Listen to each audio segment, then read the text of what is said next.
7:03. It's the council meeting, the regular meeting of council, Village of Lions Bay, on November 19th. Can I have a motion called to order? Thank you. Second, good. Adoption of the agenda. Any changes, amendments? Councillor Barmeyer, your hand is up.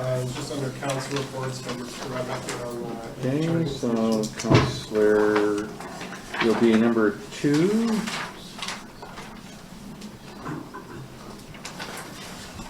Anybody else? I have a couple.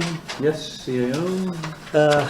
I have an on-table information report providing just current status of feedback received to date on the question that was put out to the public for feedback. And so I suggest putting that on at 8A6. 5-6. What do we call it? Feedback? On-table info report, re-borrowing feedback to date. Okay, I couldn't write fast enough. Let's go feedback. Borrowing feedback to date. Thank you. Good.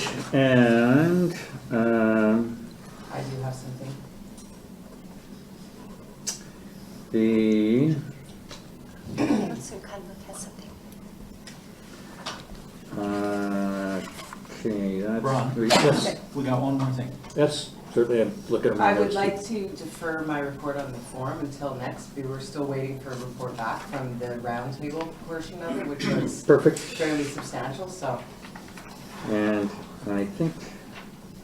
Okay, thank you. So we'll defer. We should have it, I would imagine, by There you next are. meeting, So Councillor Barmeyer becomes number 1, and you are deferred. Thank you.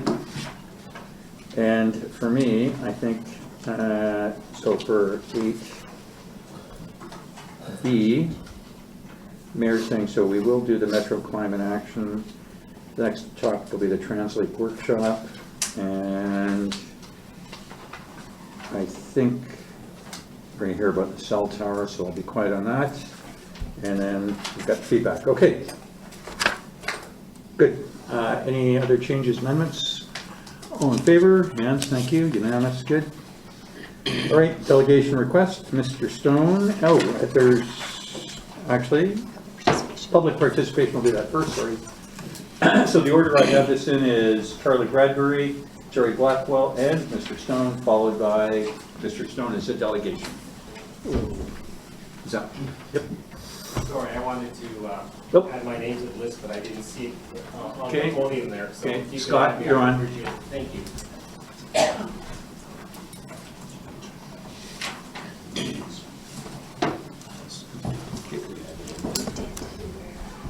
All right, first up, Charlie. I don't know what we do, so I'm just going to stand here. And I've done this before. Okay. Member Upland and councillors and everybody at the table, I'd like to use my 2 minutes to notify you of a growing movement within the village preparing to object to the cell tower installation above Harvey Creek Water Tower. I'll be making a more official response in due course, but I'd like to briefly touch upon my personal feelings on the project. 16 years ago, I was asked to come to Vancouver to help develop an industry here. A year later, we'd sold all our belongings, said goodbye to our families and moved here with our 2 cats. I went on to help grow a visual effects industry, which is now estimated to be worth $1 billion. We found Lions Bay and purchased the one and only house we looked at. It was perfect. We hoped Lions Bay would give us the space and security we wanted to raise our family. Close enough to a big city, but far enough away from the big city problems. After the birth of Archie, I chose to give up my job to focus on the needs of my children. I wanted to be present for them and for them to grow up feeling supported. The children are growing healthy, happy, smart and safe in their community. They know and happily chat to lots of neighbours and have a couple of surrogate grannies. They've gone through or are currently at our school where I spend a great deal of my spare time working with all the children in the school garden, which gets me to hear how I feel about the cell tower planned for roughly 200 metres directly behind my house. I feel betrayed. I feel betrayed that I trusted Lions Bay to be the best place to raise these 2 fine boys. I feel betrayed that we're considering risking the community's well-being for just $20,000 when we made double that on parking last year on a technology that has a question mark over its safety, a question that could take at least a generation to answer. A technology that in Europe, scientists and doctors are petitioning for a moratorium on its rollout. a technology that has pages and pages of anecdotal evidence professing to its danger. The concern is that there is no long-term study that proves without a doubt that this technology is safe. So we won't know for sure until it's too late. How can we continue to live under the moniker, sorry, I've got that much left. Go for another minute. How long can we continue to live under the style of splendour and serenity when Lions Bay's iconic mountain panorama is forever blighted by this tower? Lions Bay doesn't need the money from this source. Lions Bay doesn't need to take the risk. We'll be creating a more formal response over the coming weeks, and I'll forward it on accordingly. Thank you. Well done. Thank you very much. I've got two Council, any questions? Don't run away. Would you be able to provide a copy of that? Thank you. Thanks very much.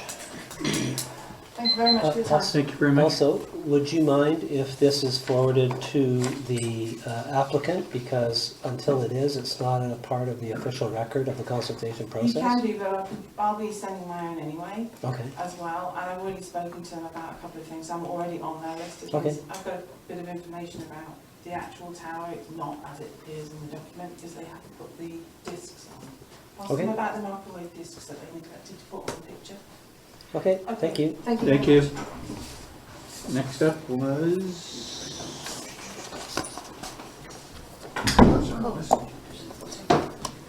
Oh, sorry. I've got Sherry Black. Jerry?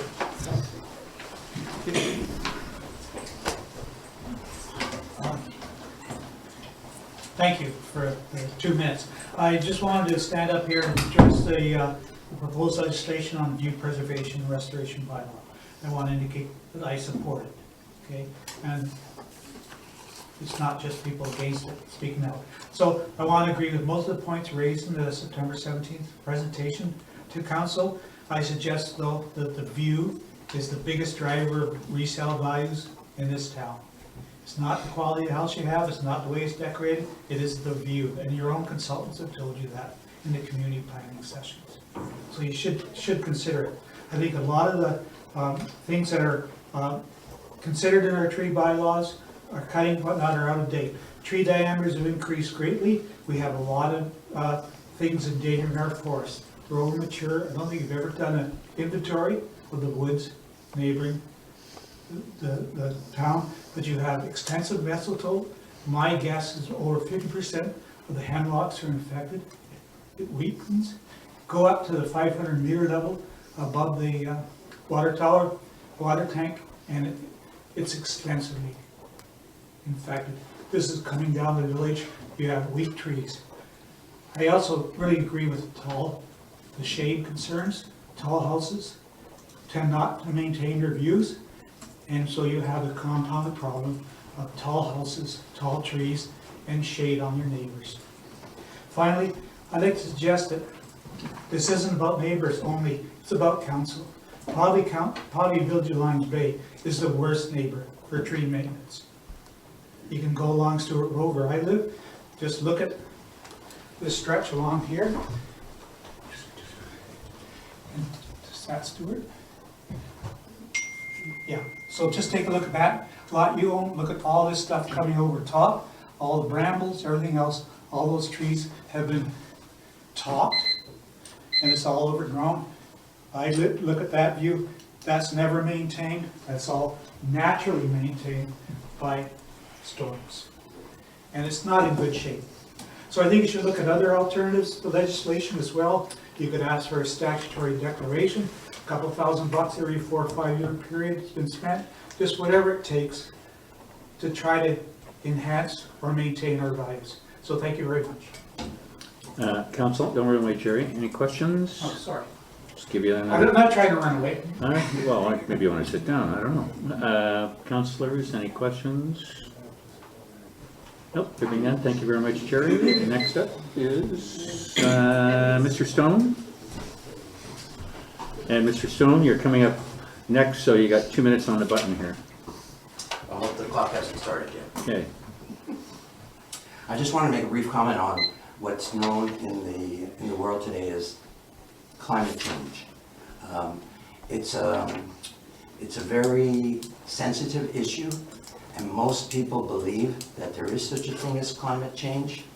But in listening to people who spend their lives in that field, they've stated that climate change is a misnomer and it really doesn't exist. It's a hoax.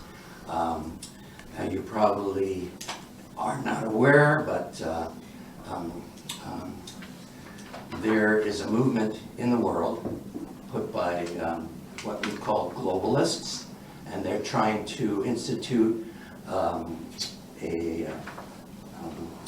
something that will unite all the nations of the world, and they're using this particular idea to try to get more and more control over the nations of the world. Although you receive a lot of propaganda saying climate change is real, the actual scientists who are in the climate business say that carbon dioxide has no effect on climate, and that there is no clinical conclusive evidence that climate change is affected by carbon dioxide, nor is there any conclusive evidence by the scientists who claim climate change is real, that it truly exists. So I wanted to bring it to your attention because I feel there's an untruth in the news, and this is one of them. Climate change is a non-existent thing. It's just made up. And I'm sorry if you believe it and don't believe me, but check out people who are in the field of climatology, and they will tell you it's a hoax. Thank you very much. And there'll be another chance for councillors. Questions? Questions? Questions? Gentlemen? Sorry, Mayor. Councillor Cunliffe? No? Staff? Nope, thank you. We'll see you shortly. And Scott?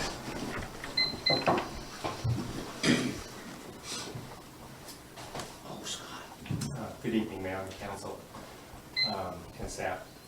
I'd like to talk about the Village News update that came on Friday. I read it, and I thank you for asking for the villagers' input. I didn't think that there was enough information that was enclosed in the update. I would like to know how much we have in reserves. That I think would have been helpful information. I would have liked to have known how much the part of the project that isn't being funded exactly is.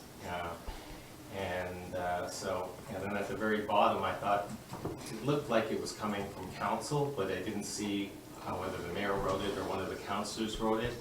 And so I didn't know who wrote it or whether it was staff who wrote it, and I think it should clearly say who it's coming from.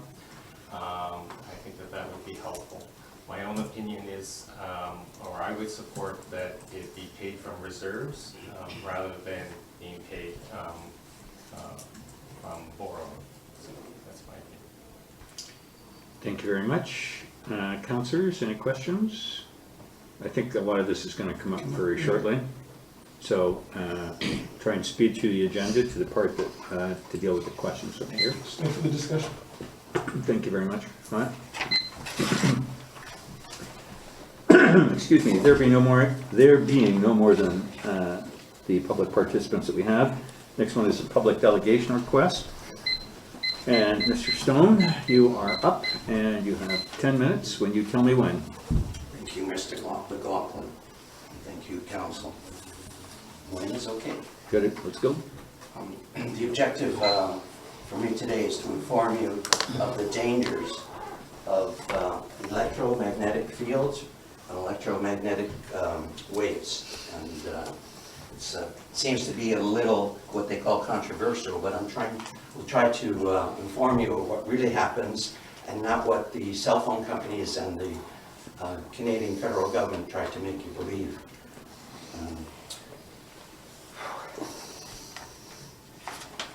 The cell phone industry makes approximately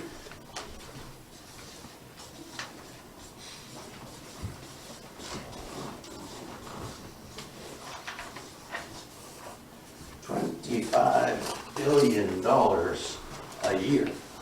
cell phones, just in Canada. And that's a figure from 2016. So I would just guess it's higher now. So the cell phone industry has a definite interest in making the use of cell phones appear to be safe. The Canadian government charges fees and taxes, and they're receiving upwards of several billions of dollars from the cell phone industry. So we see there's a definite connection or interest of the federal government in cell phones because they are receiving billions of dollars of income from it. So many of the reports, or most of the reports from cell phone companies and the government test the thermal effect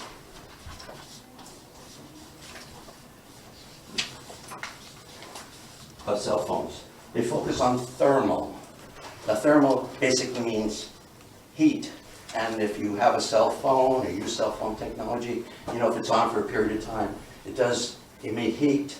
And they have done tests and studies that how it would affect, you know, the heat on your body. And they've shown no negative results. The problem is that's not where the issue occurs. The real danger has to do with the actual microwaves and the long-term effect of them. Microwaves can be emitted in a monotone or a steady wave, or they can be emitted in a variable wave. And the Wi-Fi wave is emitted in pulses. So it goes on, stops, on, stop, on, stop. And it's also, what's the word? Concentrated wave. Many waves produced like this, but the cell phone wave is concentrated. So it moves in a straight line, not up and down in a parabolic wave. So because it's pulsating, it has a greater magnitude and force, and because it's straight line, it has more magnitude and force. And this is what causes the problem. It affects plants, animals, and humans. If you had a chance to read the report and look at the report, you'll see the findings. The report I submitted is a synthesis or summary of commonality between 23 other scientific reports that were done worldwide concerned with the effects of microwave radiation. At the back of the first report, there are also sources, a large number of sources and other scientific studies that you can see there are many and abundant studies done. Okay? So what happens when a microwave enters a low, I call it a low emission microwave. It enters the body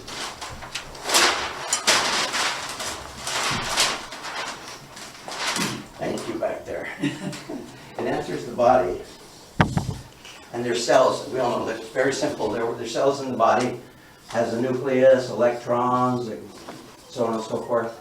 And what happens is the wave penetrates through the liquid membrane, which is water, and goes into the plasma. Now the water conducts electricity, so there's no problem when the wave moves through the water part. But when it enters the plasma, plasma is not a conductor of electricity, so there's resistance, or in other words, there's a reaction. It can't get through. And as a result, the cell emits different particles. And those particles that are emitted cause a breakdown of the cell. So you have the electromagnetic wave and the magnetism, the normal magnetism of a cell. I don't know if I mentioned that. Cells have normal magnetisms in their function. So when the magnetic wave enters, that magnetic wave brings magnetism into the cell and causes a reaction from the cell, as the cell can no longer produce, can no longer act normally, right? And it malfunctions, so it could die, it can mutate, or anything further. And the three areas that are most subject to this wave are the reproductive system, reproduction.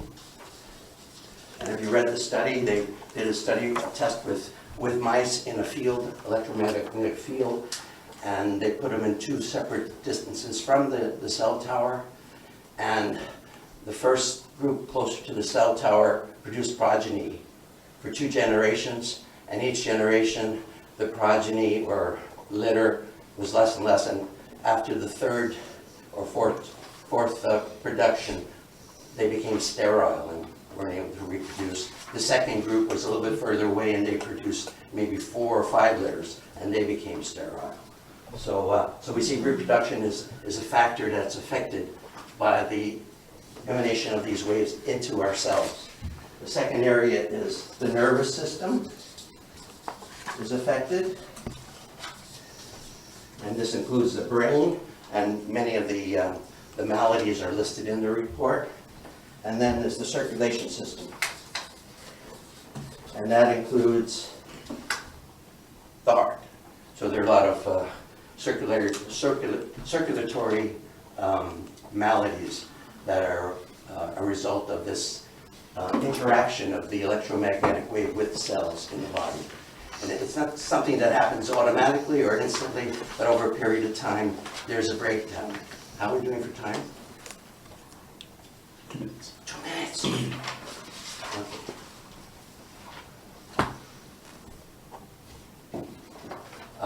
Another important factor to consider are babies. Younger children and children still in the womb have a greater susceptibility to these waves, and many of the stem cells that are in babies are affected and cannot be, are affected in their normal growth. So it's particularly dangerous for children and babies. There's a second report there that deals with smart meters. It echoes the same findings as this report I submitted, the first report. I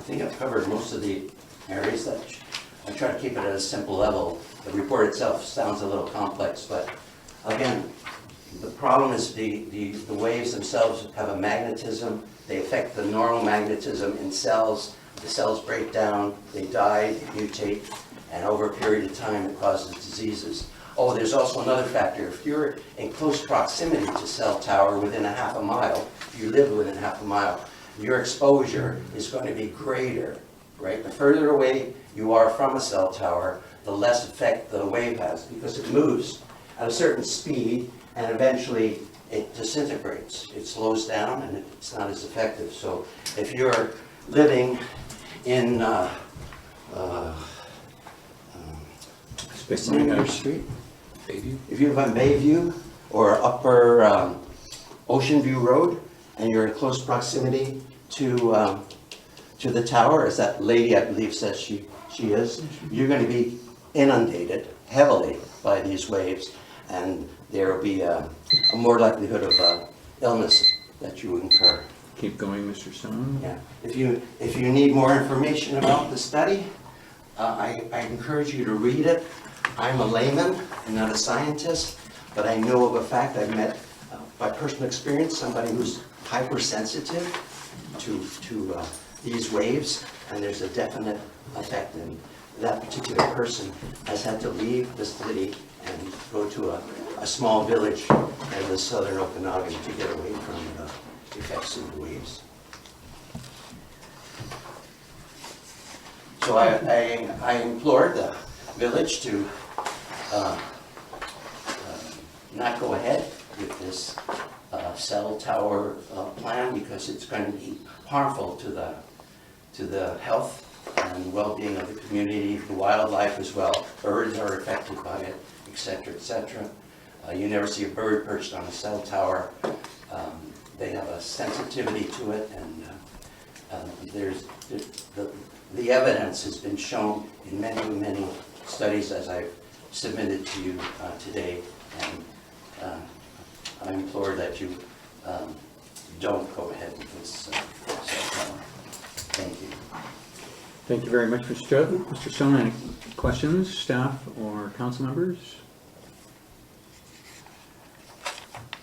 No. I'm just looking, Mr. Stone, at you're here in front of council, but I think as CAO DeJong has said that, you know, the appropriate thing, copy us, and we've got stuff and we'll forward it into the people, the SBA people. But I'm reading from our... What's SPA? Companies do this. The agency that we've signed the agreement with.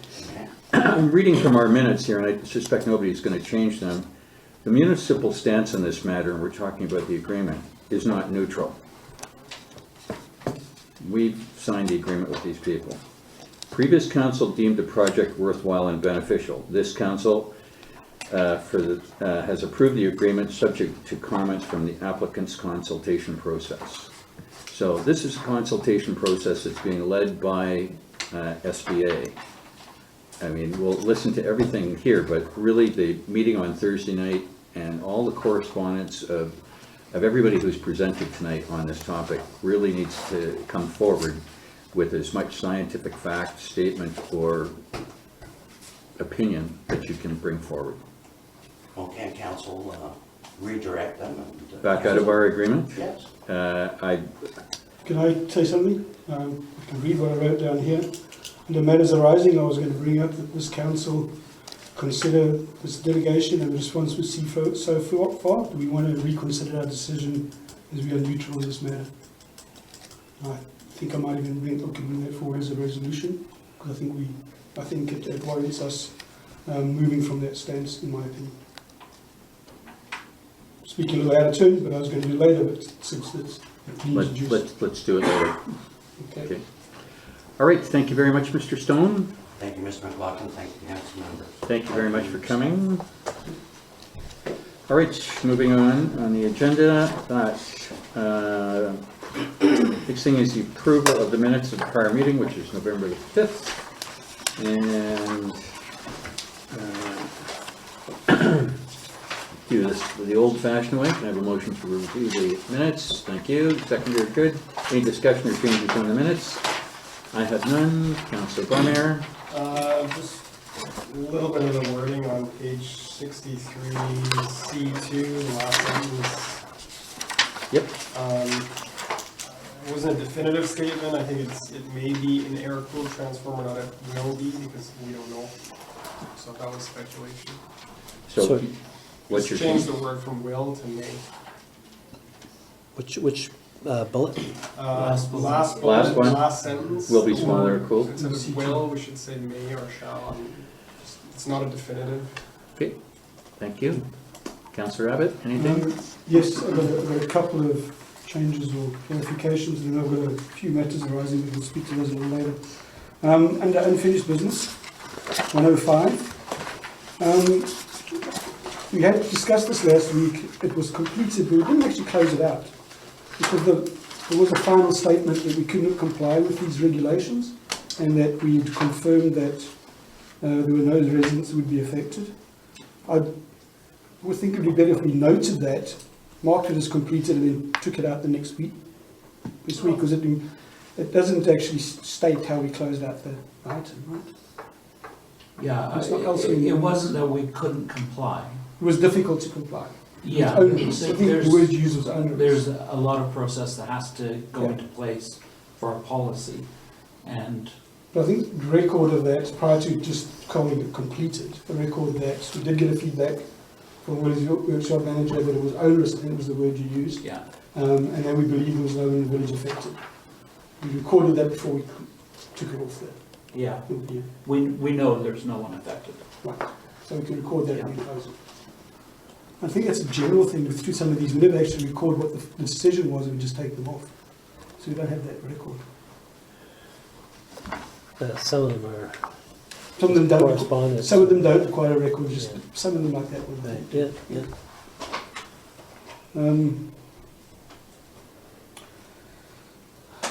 Page 60, bullets down, 1, 2, 3, 4, 5. It was suggested by Councillor Abbott that we should be using money we have in reserves instead of loaning money. If we could change that, just the way it reads, using money we have instead of using a loan, it kind of implies that there is a loan, but there isn't, right? Well, there's a loan authorization Yes, bylaw. but there isn't a loan. which- No, Okay, it's so just sort of a pre-approval of any loan that we may wish to process. correct, but we still have to go out to the MFA to get a loan to do this. We don't have to go to the public at all, no. No, we have to go to MFA to get a loan. Yeah, MFA, Yes, yeah. yeah. So this reads as if we have a loan. In reserves instead, so what's your suggested wording? Instead Or of using... reserves instead of loaning money. Well, how about instead Or of borrowing money is borrowing? fine, sure, sure. You correct my English. Yeah. On the next page, on page 61, this is something I've pondered on a little bit. We put carried and then we put opposed, Mhm. but there's no explanation for the opposed. In this particular case, I've had several people ask me why I'm against the PRV, but we're not. There was 4 options available. Option 1, option 2, option 3. Option 3 was do the PRV using number A by funding for MFA borrowing, and number B was and a draw from reserves. So if we could say opposed by Councillor Abbott, who favoured option 3B, drawing from reserves, then I won't have people asking me why I'm against the PRV at the school. I understand your predicament. I've never seen that done Never on seen it any done? minutes anywhere. You know, just as we don't say carried because da-da-da-da-da-da. Yeah, I totally understand where you're coming from, but on the other hand, it gives you the opportunity to have that discussion with people, I suppose. With those that ask me, but I'm sure that's a small percentage of the people that might read this and think I'm against the PRV at the school, but okay. For the record, I've got nothing against the PRV at the school. Just how we pay for it. So those are the 2 corrections, I guess, one and not the other. I've got a few things that I had down as business arising, but I think they're all coming up, so. Okay, so we're on the minutes still, thank you, and I also appreciate your predicament on this one too. Thank you for bringing it up. Okay, any other changes, amendments to the minutes? No, all in favor of them as amended, thank you, passed. Unfinished, did I hear something? No, good, point up there. Unfinished business. Business arising from the minutes? Oh, sorry, looking down, business arising, Councillor Abbott. Peter, maybe just tell me if you've got these coming up, because I know you've got some stuff to bring on the table. I wanted to bring forward that we reconsider on the cell tower, reconsider the previous council's decision not to be neutral. I would like to, where appropriate, put that forward as a resolution. I don't, yeah, the date of the resolution was, I think, the October 1st meeting, wasn't it? Yes. Um, Great minds thinking alike there. That was October 1st. And reconsideration generally requires that it be motion moved for reconsideration at the same meeting or at the next meeting of council or within 30 days. In terms of being beyond that, those parameters, I think that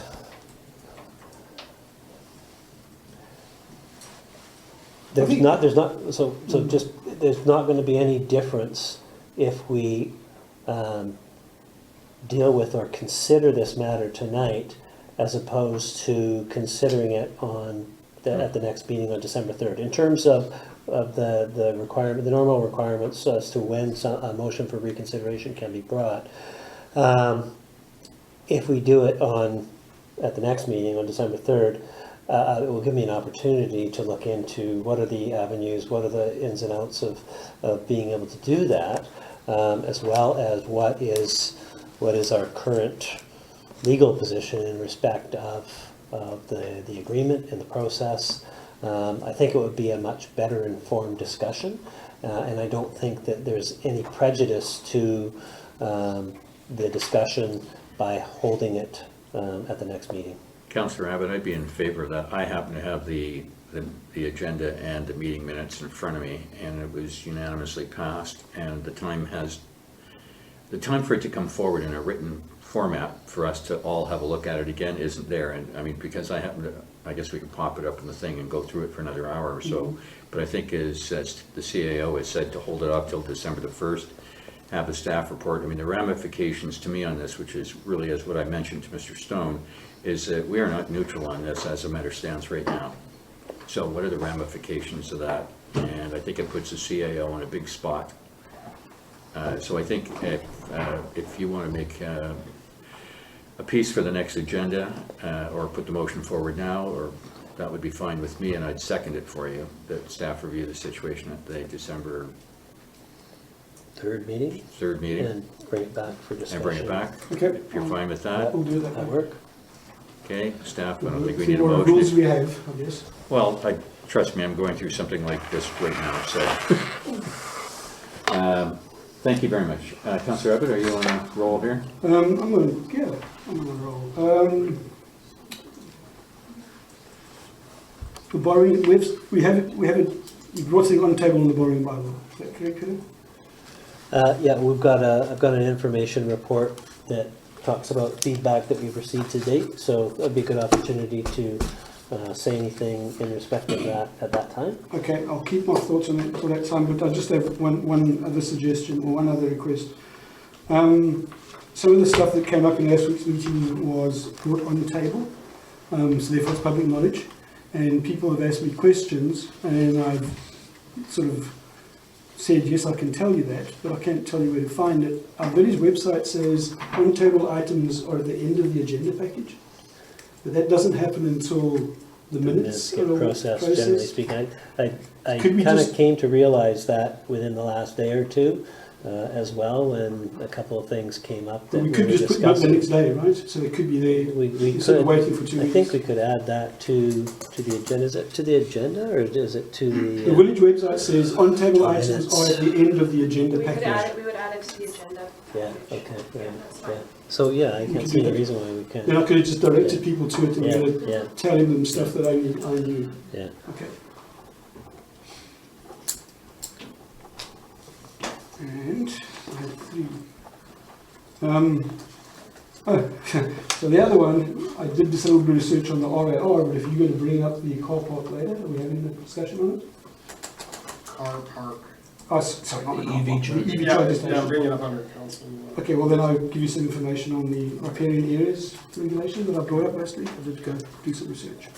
Okay, so then I guess it's all going to be Okay. handled later. Keep your page tabbed, we'll come back to it. Okay, so we're concluded with business arising from the minutes, so you're satisfied, Councillor Abbott? Yes. Good, thank you. Next up, item 7, unfinished business. CAO, you're up for the first one, and I'll close with the comment.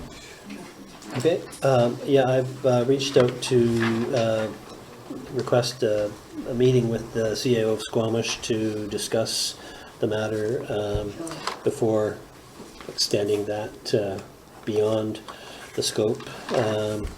I think that's probably the most important conversation to have first. So I will update council when that has taken place. Good, and concurrently, there's a reason for me to email the RCMP inspector again tomorrow, and she hasn't responded to my request on their stance on this, if they will provide it, so that'll be the backstop to the CAO's comments.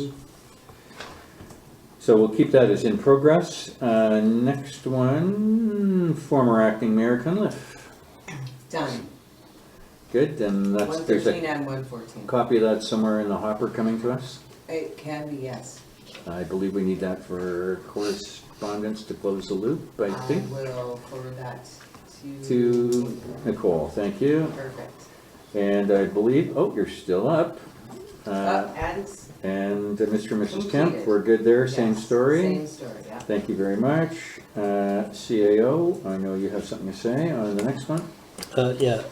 Public Works Manager Jaffer and myself met with Mr. Strigley and in person with Mr. Strigley here. We phoned Mr. Nimmo, got him on the phone, had a conversation today about various aspects of the situation. We didn't resolve anything today, but we do have some further things that we're looking into and information that they're going to provide as well. So we will continue to pursue that consultation process and see what kind of a resolution we can come up with for the situation on Panorama Place as far as parking is concerned. Thank you very much. We look forward to that. And the last one, Still in apparently you've progress. been reduced in stature to counselor on this one. Yes, still in progress. Okay, thank you. And can I do double final? We won't see it after next meeting. You will not see it. Thank you very much. Report staff, CAO, you're back up again on Kelvin Grove. Yes, so as previously indicated, the listing agreement for our Realtor on the sale of 35 Kelvin Grove Way, the vacant lot that we created, is coming up for, well, it's going to expire tomorrow. The resolution that you see recommended on the agenda was to approve the listing agreement that you find in the materials, and that I would be signing that when we have the rest of the pieces in place that are going to go with that as a new listing, so that it hits more inboxes in the Realtor world. And that's probably going to be about a week away. However, there's a bit of activity, and so I'm going to add a third recommendation, and the third one is that prior to execution of the new listing agreement with Kim Taylor Realtor, the CAO be directed to execute an extension of the current listing agreement and cancellation of it when the new listing agreement is ready to be signed, probably in a week or two. So this is just a temporary extension of the current It's pretty- situation. Pretty wide open. In order to cover ourselves and the Realtor in the interim. Well, Just we in want to be case something- represented, should an offer roll along too? Exactly. There we go. I think we get the idea. Yeah. Thank you very much. Can I have a motion? Thank you. Second, good discussion. Anybody for the CAO? It was kind of a blur for me on a variety of things. I think I sent an email to you and Nicole about somebody who lives in the area, and there was about trees. I think. Oh, yes, so, yeah, and, so I did know that there was some concern expressed by one of the neighbors with respect to the smaller trees under 8-inch diameter that we were trimming from the, removing from the lot to open up some of the views and help people see what the value of the lot is. I thought that I know that I had started a draft to that person. I thought that I had sent it. It seems I did not. I got sidetracked, and I apologize in the email that I sent this afternoon to that person. I'm sure it was a blur for you today too. So anyways, he has been responded to at this point in time. Okay, so that, I think it only, I can't remember if it came to council or to me, or, back to the blur thing. I tell you what, how about if we leave it for you? How about if we leave it for you to address when the time comes? Either you press send or, I did press send oh, you did press send? today. Oh, it's okay, there we go, thank you. Yeah. We're done, good, all right. Any more discussion on the KG agreement as amended? Call a motion, all in favor? Done, unanimous, thank you very much, Nicole. As amended, again. CAO, up for the commercial filming policy, which we are waiting for one of our ranks to return.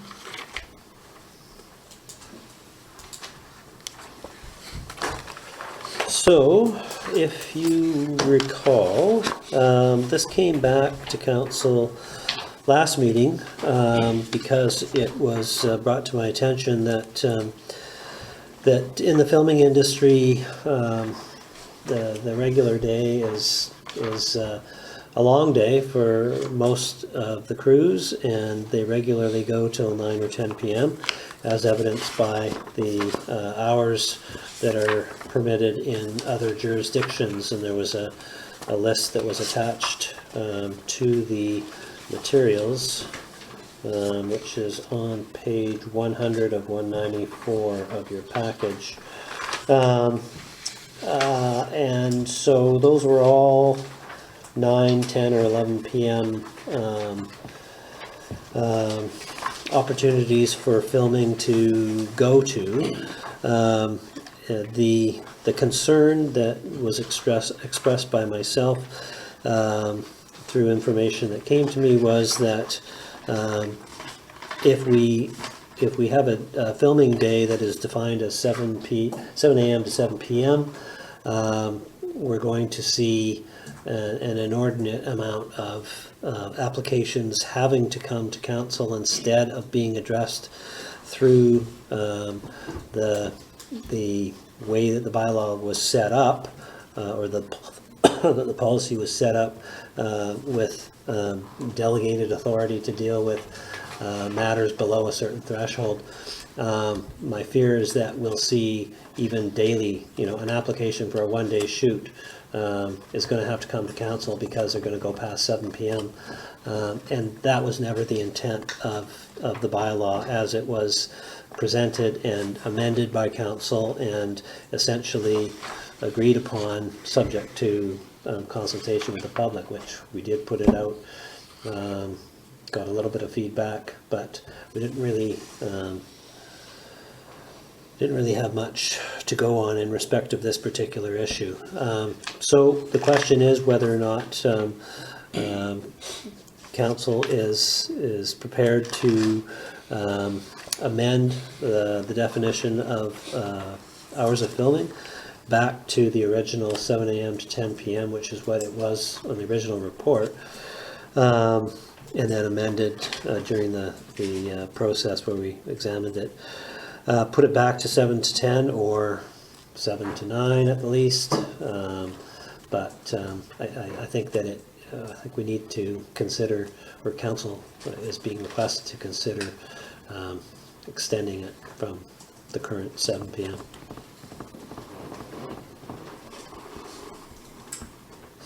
Okay, thank you. The recommended motion is before you on page 2 of 194. So that is what's in play. Can I have a motion on that one and a seconder? Thank you. And a seconder, Councillor Abbott, thank you. Okay, and a discussion, and I guess Councillor Cunliffe, this is where you need to weigh in as the person that your colleagues recognized was closest to the scene here. And so I think the hourly piece was important with what your thinking was. Mm-hmm.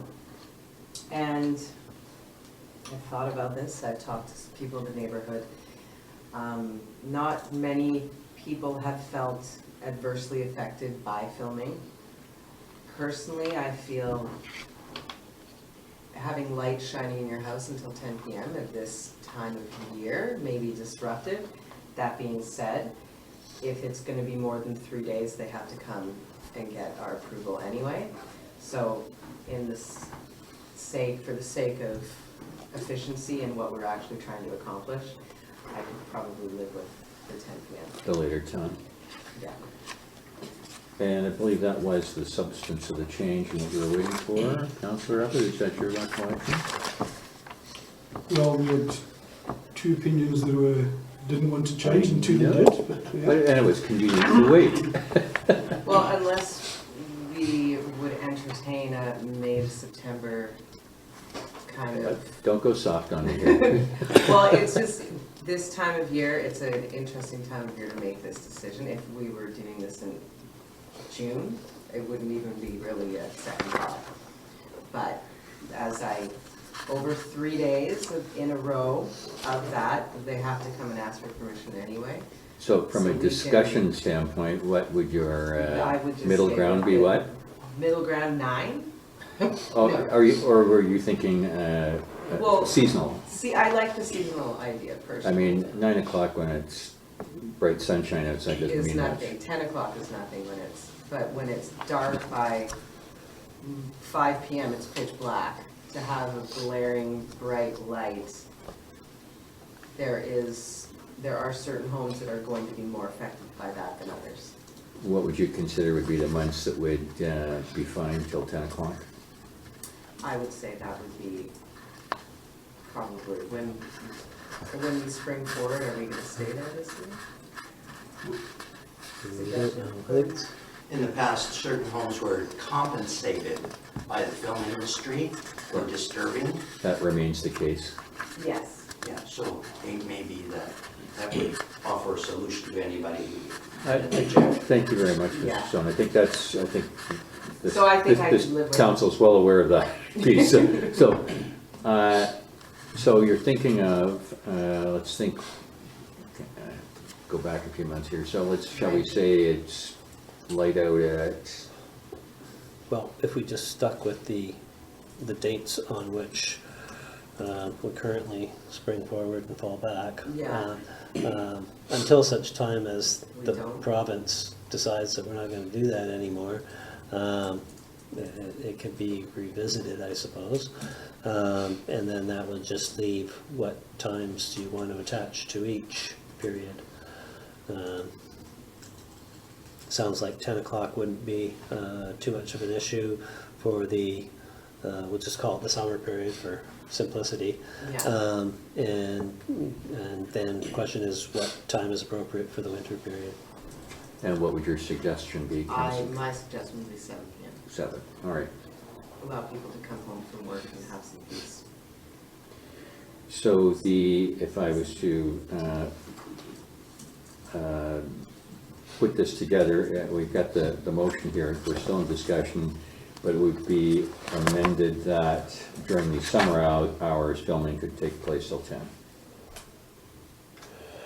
Well, I think it Well, would it's a be, reverse of 7:30. I think it would just be a case of amending the definition of filming hours. Okay. Daytime filming hours means 7 AM to 10 PM from April to November. April to November, whatever the dates are, and 7 AM to 7 PM from the rest of the year.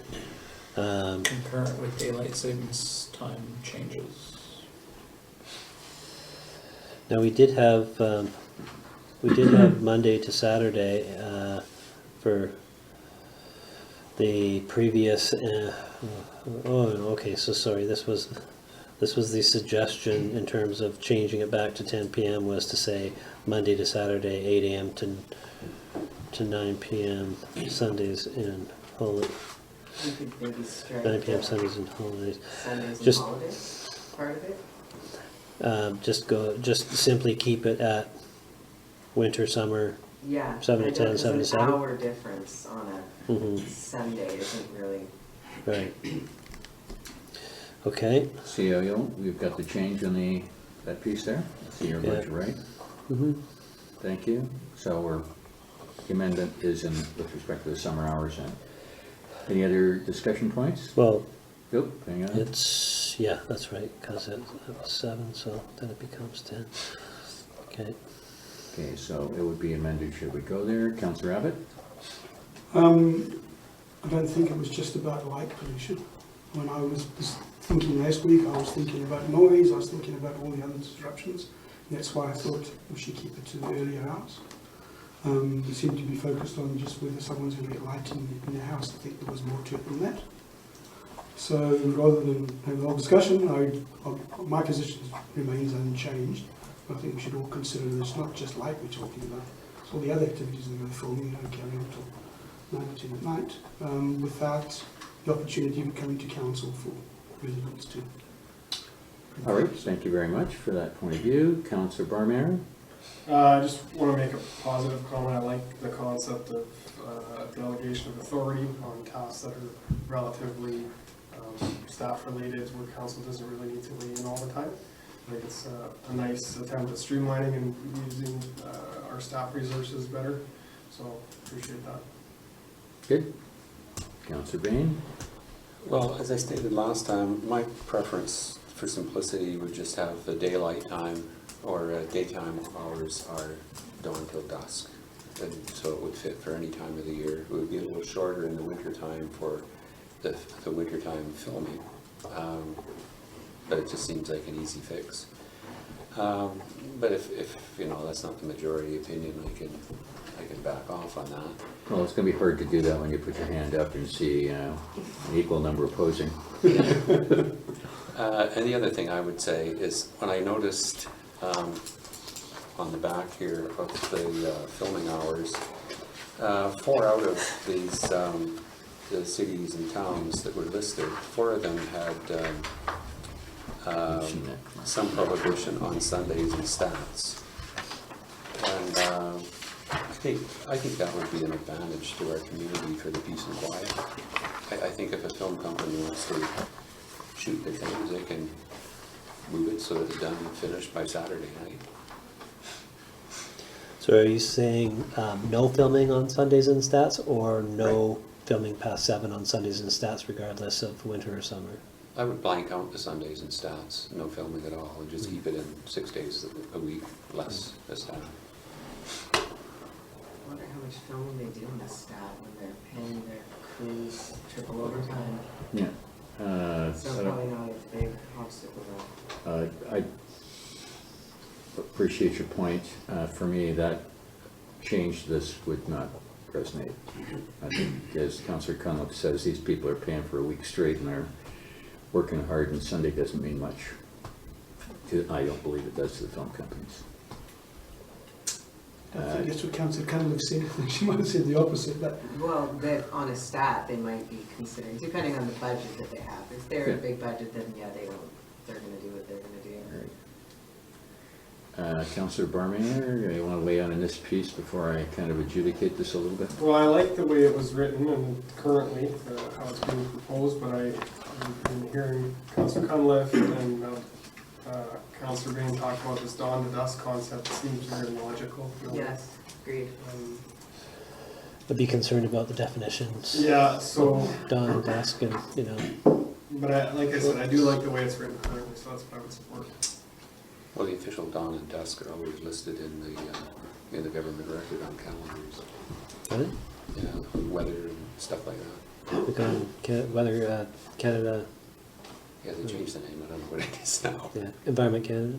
It used to be that. They've got climate change in the name too, but I don't think it makes a difference. CIO, you've been keeping notes here before I.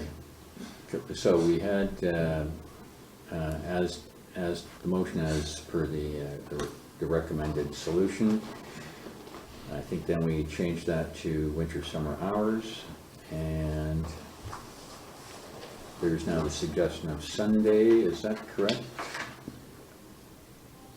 Well, there's simply, there's been points raised with respect to noise as opposed to light. There's been points raised with respect to dawn to dusk as opposed to any particular hard and fast rule on hours.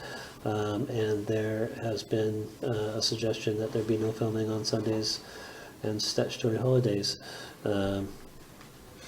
versus the amendment that was in the materials was to restrict the hours on Sundays and stats.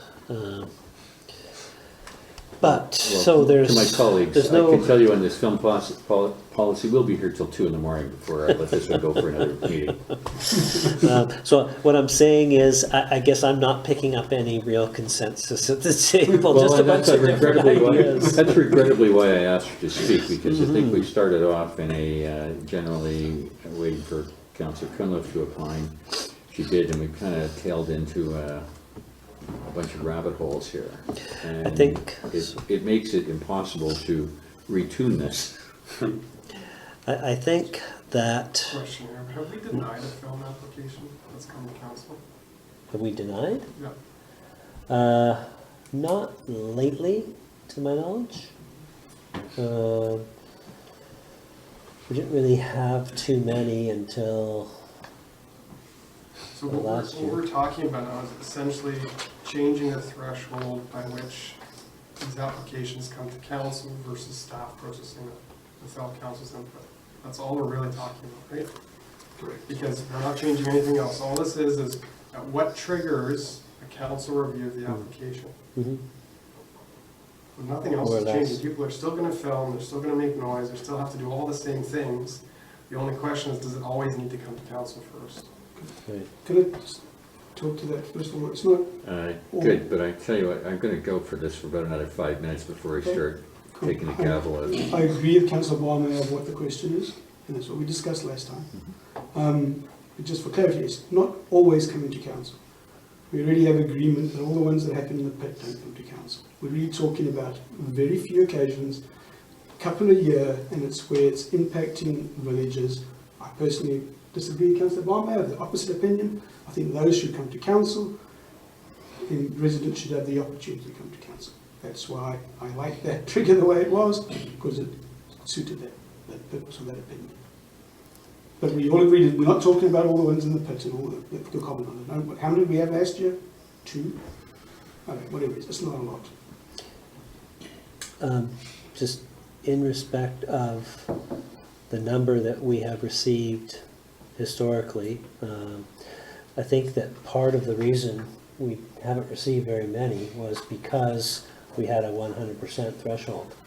And people just didn't bother making an attempt until somebody decided they were gonna put forth the effort at a meeting last October and went for it. But prior to that, I think that the consensus opinion out there was simply, don't bother with Lions Bay, you've got to get 100%, and there's somebody on that street who's always going to say no. So I think that's probably why we haven't had very many.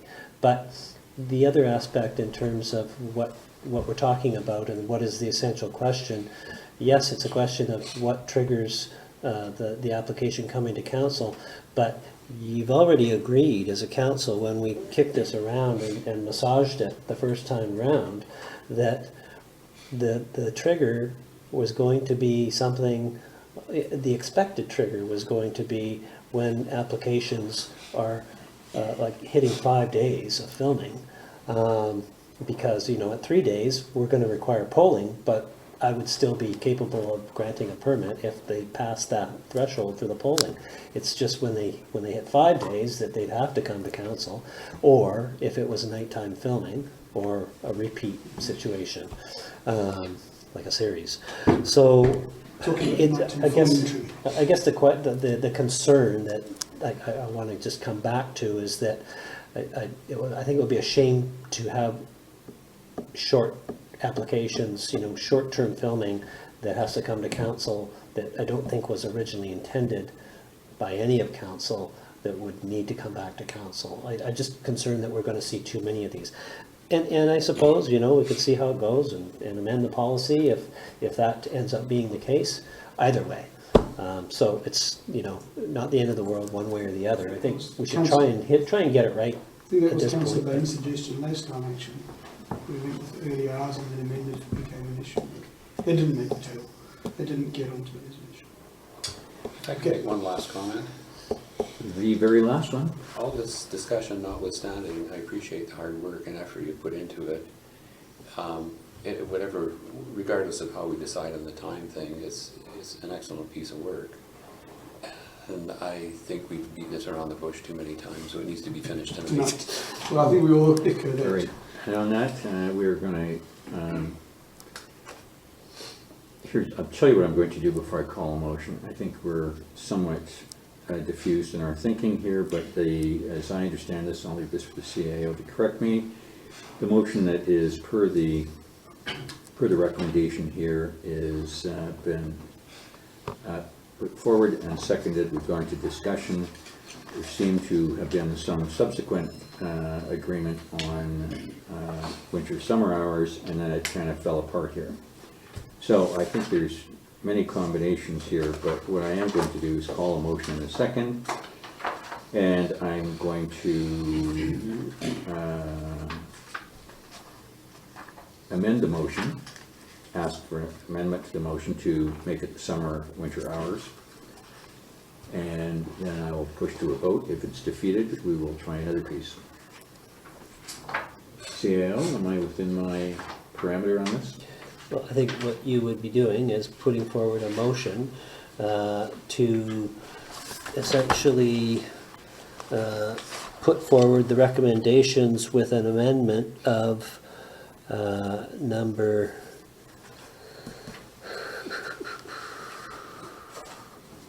it's not set out as a particular thing.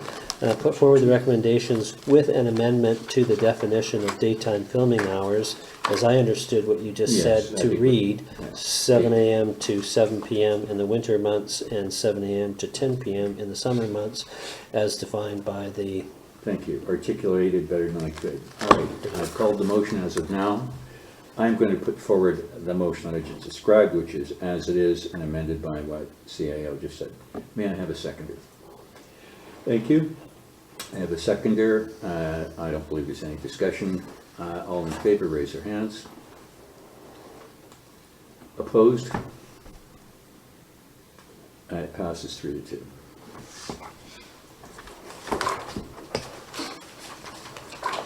Thank you. Next up, and I'm sure the CAO would enjoy a break, with the CFO, who's corrected me off my clicking pen. And we've seen that commercial. Person did strikingly look like I me. didn't realize that we were doing it. In fact, as I expected the chair over my back. Thank you. Yes, this is the very preliminary budget. This is a step that normally we do as staff, but we don't share with council. But given the strategic planning that was coming ahead, I thought it might be good to just show a very high-level budget. Most of the work is being done on the labor model. There's no tax rate increase in here at this time, and essentially no capital.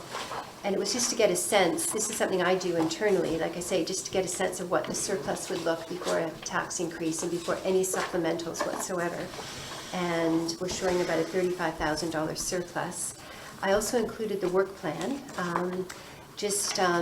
Again, I usually present it this time of year just to sort of show what the spring looks like, but with a concentration on the 5-year plan. I recognize last year was the first time we went through the budget process with the new council. So I just sort of outlined in the report the steps we took last year to see if we're still comfortable with those same steps. But as well, other topics of discussion for now and continuing, not to all be decided tonight, is determining the best way in which to engage the public in the budget process and prioritizing infrastructure projects. So my goal was really just to have an information report, sort of launching the budget, just sort of showing that the process has started. We'll have our strategic planning session next week, and then we can talk maybe at that time about the best way we wanted to present it to the public over the next few months. Well, thank you for this delivery of less than great news. But it is what it is, and I appreciate where you're going with this. I think from my perspective, earlier is better than later, and it's still early days on this for sure. And because the machine we are, we know pretty much what our revenues are going to be and what our expenditures are going to be, forcing us to where you've taken us, CFO Rick. That would be my thoughts on that, and we are going to talk about this in our upcoming strategy session.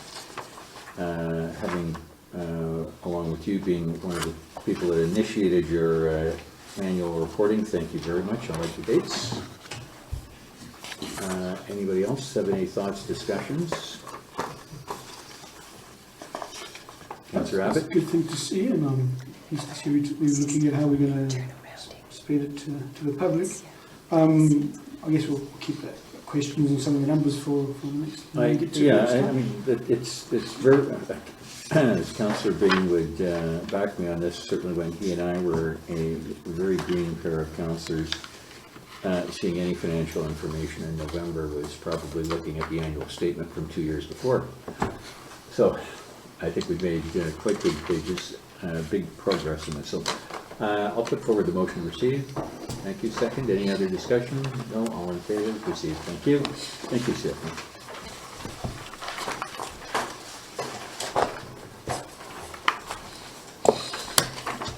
And the EA, I'll speak to it. the sub-EA, okay?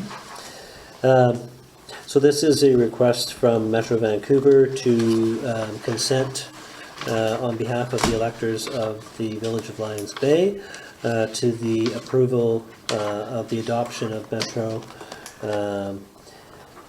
amending bylaw, which amends the Regional Parks Service to take care of the authority required to continue to manage both sides of the park in question, which is the, what's the name of the park? Abbotsford, Aldergrove Regional Park. So there's a portion of it in Langley, which is in Metro, there's a portion in Abbotsford, which is not in Metro. They've come to an agreement. Metro's going to continue to manage the park, so there's no real cost implications for the Village of Lions Bay. It's already in their budget, and they'll continue to look after it per their agreement with Aldergrove. So, yeah, that's about it.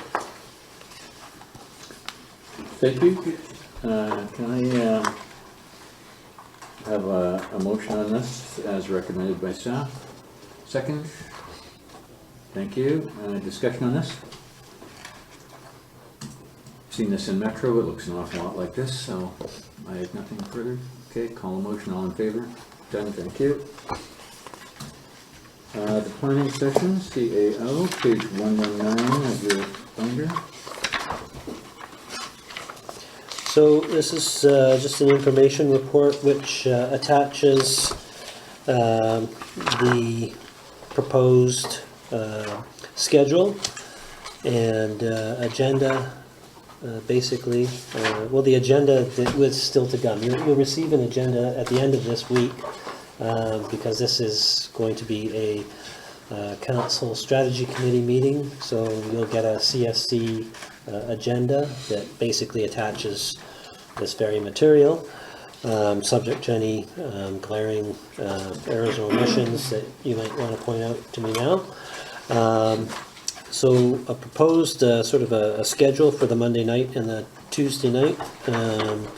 We'll start by bringing dinner in, getting that taken care of, and then commencing the session. We'll save a closed portion for the very end on the second night. And there's a little piece on strategic planning.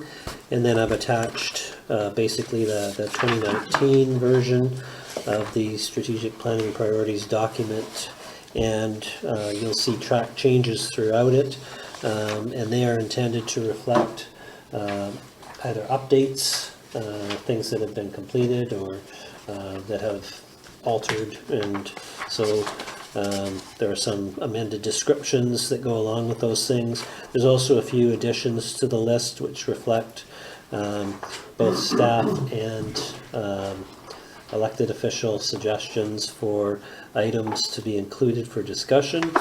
And then with respect to the item regarding the view bylaw and regarding the suggestions from Councillor Abbott, the view bylaw is noted at page 130 of 194. And then I've attached as Appendix A to this material the suggested list from Councillor Abbott, and I hope you don't mind, Councillor Abbott, I reorganized the order of these a little bit, just because I thought it would help, ending with the fiscal initiatives, and then we would go from there into closed. There's also, under the second item, wood smoke bylaw, A, says implications of Metro CAC decision. And what I would like to do is add the Metro staff report to the CSC agenda. So as an additional item, perhaps attached even to this. I think it, would help to have that as a reference point for discussions regarding that matter. But if there's anything else that has occurred to you or that occurs to you from looking through this that you want to add or amend or suggest, now would be the time. Actually, sorry, I do want to, I think I've asked for it probably more than once, but under the EV initiative, I just wanted to include it in the discussion at some point because it speaks to certain OCP initiatives. Kind of aligns well with some of the goals we have in the OCP, so I would like to bring it up in the strategic session. Unless there's a reason to pass it out. No, it's in here somewhere. The Find it, so. electric vehicle project? I'm pretty sure.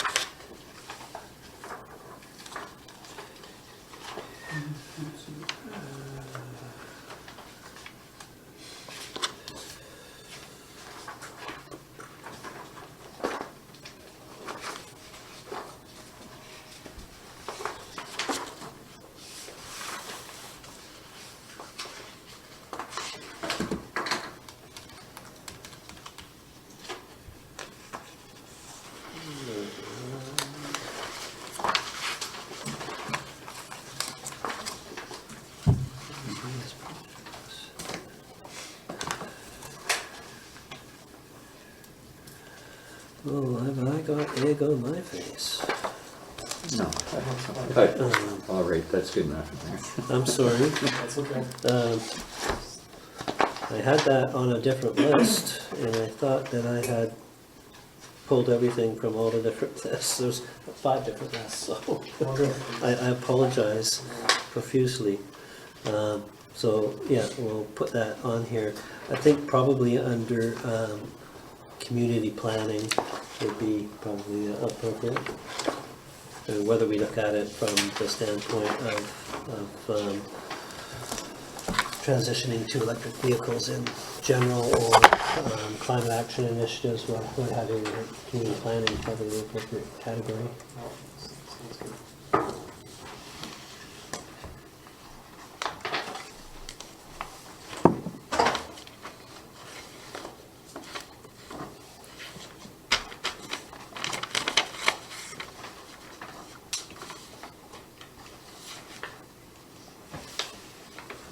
Okay. Certainly that as we're at these meetings, if something crops up, bring it forward then or give the CAO a chance to know beforehand. Here we go. Can I ask something? A couple of things. The closed portion of the meeting, and maybe we discussed it in closed, I'm not sure, but can we at least just put some headings or type of what we are discussing closed for the public? I can take that under consideration and see whether we can come up with headings that provide some insight without giving away Exactly. Yeah. the story. Just a generic description of some sort, so Okay. we know what we went in close to discuss. I'm not sure if am I to understand, when I went through these items compared to what I'd been asked for, and I could find some stuff was in there, then I started trying to weave where I thought other stuff could go in. And then I got to this part. Are we now going to discuss whether these other ones are going to be part of the meeting? Or I'm not sure what this under discussion for consideration. Is that, is that the purpose of this meeting? No, I think what I was trying to do here was to take the items that are on Appendix A, which are the items that you had suggested, and slot them under the different categories. So from that list, when we're talking about community planning, we would go to your list of things Okay. and pull out those ones that Okay, dealt with I community know, I just planning. thought, I wasn't sure whether we were meant to discuss tonight whether this list was worthy of being No, a meeting. no, no. Okay, okay, No. we'll find it. Just to answer questions to the meeting then. That's fine. You're good? I've already done that step, by the way. I've already done that step, so I'll be ready. Do we get there? Well, should be fine, it's all your stuff, there we go. All right, let's, if we're ready, then I'll receive this, if I don't see another hand shoot up. Motion to receive, thank you, second, all in favor, done. Thank you very much for that work, and everybody, please get your sleep beforehand. I presume that means during the day for some of us who are not working for the strategy session. I said that for Nicole. There we go. Thank you very much. And the next one is, and we can take a second to do some quick reading if we'd like, as this comes around. And this is the PRV funding feedback.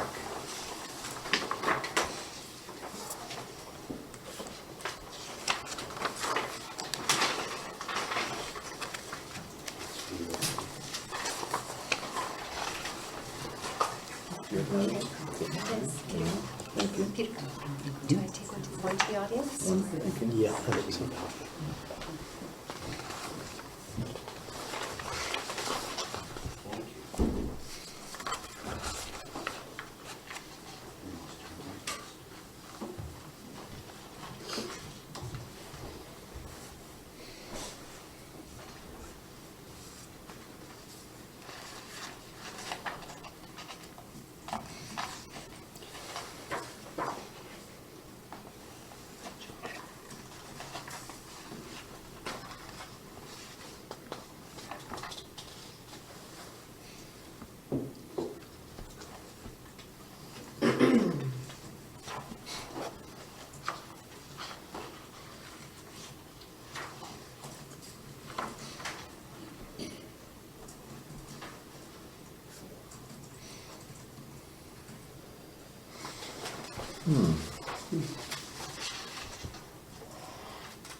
Okay, that one there. Oh. Okay. Certainly is efficient with the handwritten part. All right, I think, Can I suggest there's one other that's already in the correspondence with the response that should really be part of this discussion as well? Sorry, say again? There's a piece of Oh, correspondence there's, in the correspondence where you responded to on the same subject. Oh, If we're going to have any discussion on borrowing this one, that should also be part of it, correct? Carl's. Yeah, Carl, on page Yeah, 192. yeah, okay. It's exactly the same topic, it just was quicker You off the know, gun than everyone else. actually seems to make sense on that one too. All right, good point, Councillor Abbott. So in that vein, as you see from the feedback to date, there's a variety of things that have been provided, comments made, issues raised, and some information. There's certainly, I will definitely concede that I ought to have put my name at the end of the piece so that everyone knew that's where it was coming from, and B, indicated that the $29 a year on the, for an added charge on one's utility bill would be for an amortization period of 20 years. So that was information that I should have included, and we'll endeavor to address that this week, reminding people that there is another week to go here, and before it gets put into the next agenda and brought back to council for the December 3rd meeting for decision. There are a few things that are, a few comments that are made that I think bear me responding to clarify information and statements that are made. So I would ask that council confirm or direct that I go ahead and do that. And obviously, if there's any further response from those people in response to my response, then that would also be added to the feedback that comes back to council next meeting.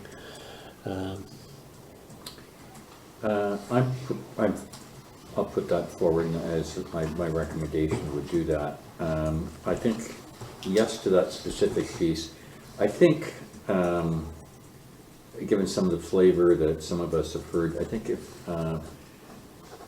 staff are going to write something, it doesn't have to be from the desk of the CAO, it can just have your acknowledgement at the bottom that was written by you. And I think the Public Works manager everything that's got Public Works, you would presume it all came from him, and the same from the CFO. But even if there's an indication that it came from you guys at the bottom, I mean, are we fine with that? Sure. Okay. And and you're going to do that for the update Friday? Yeah. Thank you. If we're on, yes?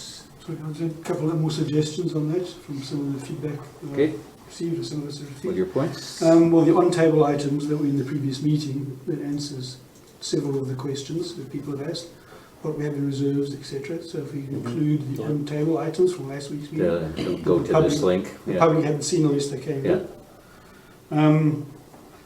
I know we discussed this previously in closed, and I'm not going to go into the reasons why, but I just fundamentally, the cost of or a budget cost or an estimated value of the third PRV, I've seen wild speculation numbers. I know the answer, but we discussed it in closed. I think we should be able to give people some idea what it costs. Some of these emails have got it all over the place. Yeah, I would respectfully disagree, and I think that most someone ventured a figure that if they're way off, then they can be advised, you're way out of the ballpark. So I too would point, disagree. There are other items that the council members have an idea what the cost is going to be, projects that are in place or other significant pieces of infrastructure. I'd be loath to tip it before the appropriate time. Get where your heart is going on this one, though. I guess I'll keep saying these things, I suppose. Maybe I should stop. One last thing. Hang on, Councillor Abbott. There may be a backdoor way of doing this too. And I'm just thinking I love a good spreadsheet, and especially when it comes from CFO Rook. I can't recall whether there was one that dealt with reserves, one that dealt with the item you're talking about. And item talking about was enclosed. I can't remember whether this one was one of the public ones.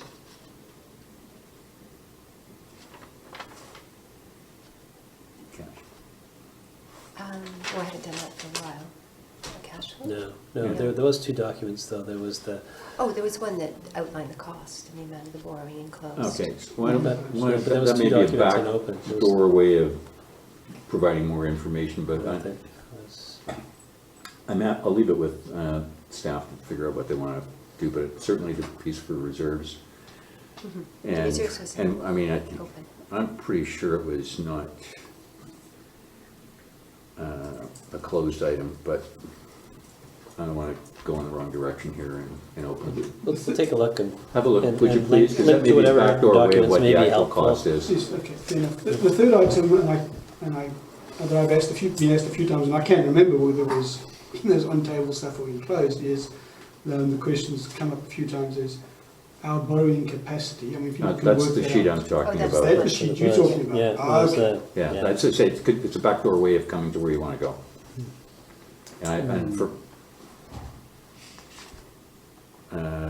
actually, I've got a lot of files, but I can't remember whether that was open. I'll leave it with staff on that one, but I think you guys know where we're going. Councillor Abbott, any more? That was it.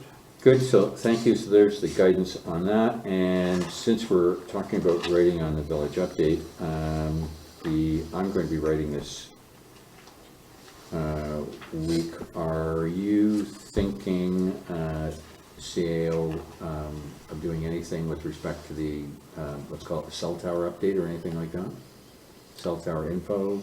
I know it's I right don't- after the meeting and. Yeah, and- I think probably not. Okay. If you, however, I'm probably gonna put a bullet point or two.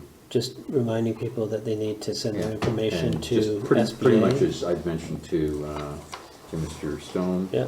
And that they need to get it in, and here's where you go. Yeah. Okay, Okay. so I will take care of that, and you can do that, thank you. All right, so I think that concludes us on the feedback and the action that we're going to do with the on-table item. So I guess that's, I'm not sure if we did, motion to receive the report, thank you, all in favor, good, done, thank you. Thank you for that quick accumulation of items. Next up is the mayor. On the first piece, I have to be a little circumspect, and with what I'm going to mention, I'm not proposing that we go any further on the topic other than in the public session. The reality is this, is that with Councillor Abbott being a very strong delegate on Friday afternoon to the Climate Action Committee of Metro, and a very robust discussion amongst the members for over an hour and a quarter. Unfortunately, the motion that I put forward,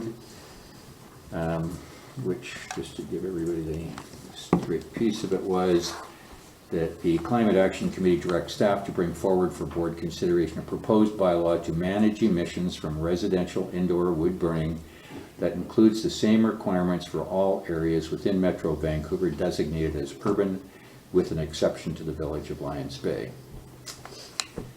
Unfortunately, the vote was taken and the chair advised that the motion was defeated.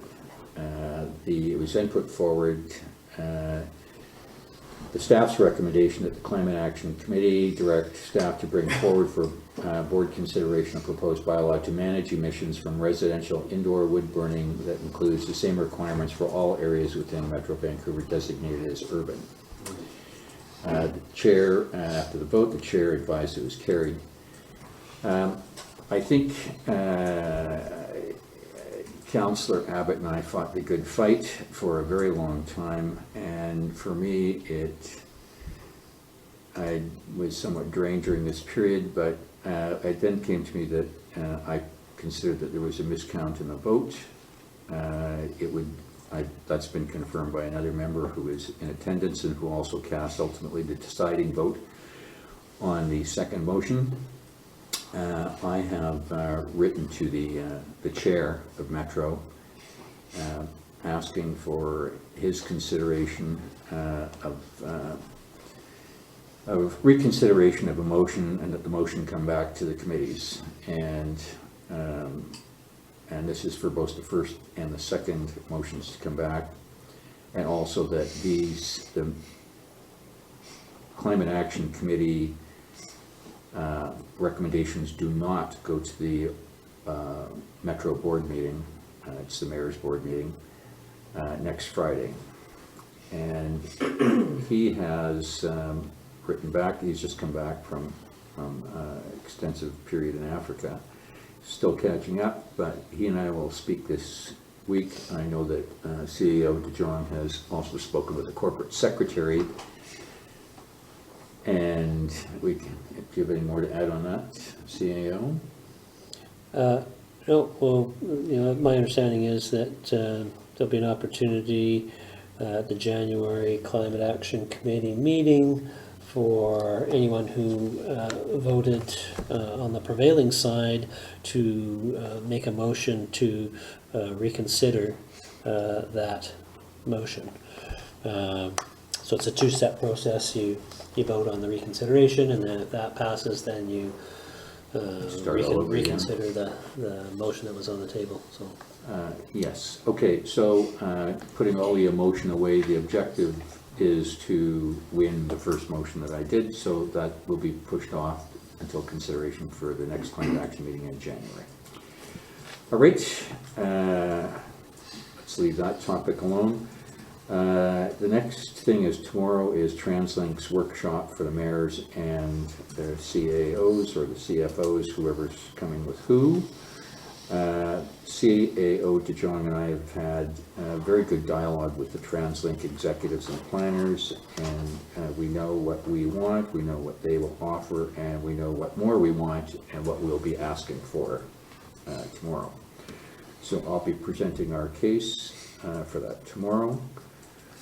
The last item, which I would also bring in, is that our MP surfaced this afternoon, and my ask for him to come to us. I can wade through these tree things here. Oh, here he is. Mr. Is it Weller or Weiler? I think it's Weiler. Weiler? Whaler? I-4E. Whaler is in the Harpoon thing? Okay, thank you, Mr. Whaler. He is in Ottawa for December, but if I was available to meet him on Tuesday the 26th or Wednesday the 27th. And he says, could you please elaborate on the nature of the situation in Lions Bay? Okay, we want your approval on everything. Good. All right, so I will, hopefully I'll get him here at a time when we're all here. So I'll post everybody with that. And I think that's it. What was the dates again, sir? I'm reading it Tuesday the 26th or Wednesday the 27th. He doesn't cite a time. Tuesday the 26th is a strategy meeting. Well, I'm thinking if he comes during the, evening, and he can, I'm sure we can devote some time to him. We've got a pretty tight schedule, I think. It would be like, He wants to sit and listen to everything about Lions Bay. Tell him it'll only take 8 hours, He 4 wants hours us on to Monday night, elaborate. 4 hours on Tuesday night, and you'll be up to speed. Well, I tell you what, I'm never gonna say no when the MP comes to town. no, I think that probably, you have your Well, my objective Key actually would list be to of- him with his boots and dirty clothes on to pump him around the place, and that would be my objective. So I think probably it would be the 27th. I mean, I don't know what, I'm only part of this thing, but that would be my objective, to make sure he understands our geography. And we hopefully, it's a chilly day and he's hungry, we have lunch here and then spill our guts, what we really want. Okay, that's it for me, and I think Councillor Barmayor, I have you next. Yeah, so this is further to the proposed EV charging station. I met with a technical rep from one of the leading fabricators for these stations and learned a lot of interesting information from that person. The key being that, I guess, the jurisdiction having authority, the BC Power or Utilities Authority, has made revenue metering legal, so we can meter the power and charge for it. You have to get a revenue grade meter. Further to that, the stations in the back end on their software have the ability to provide rates to different groups of people. So residents, for example, would have one rate, non-residents would have another rate.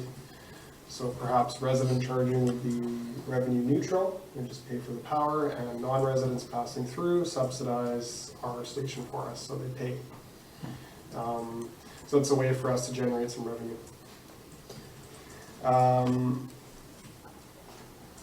What we did learn is that BC Hydro does need to confirm the location. So this ESI form, the electrical service information form that we provide to BC Hydro, is sort of the first nod at that.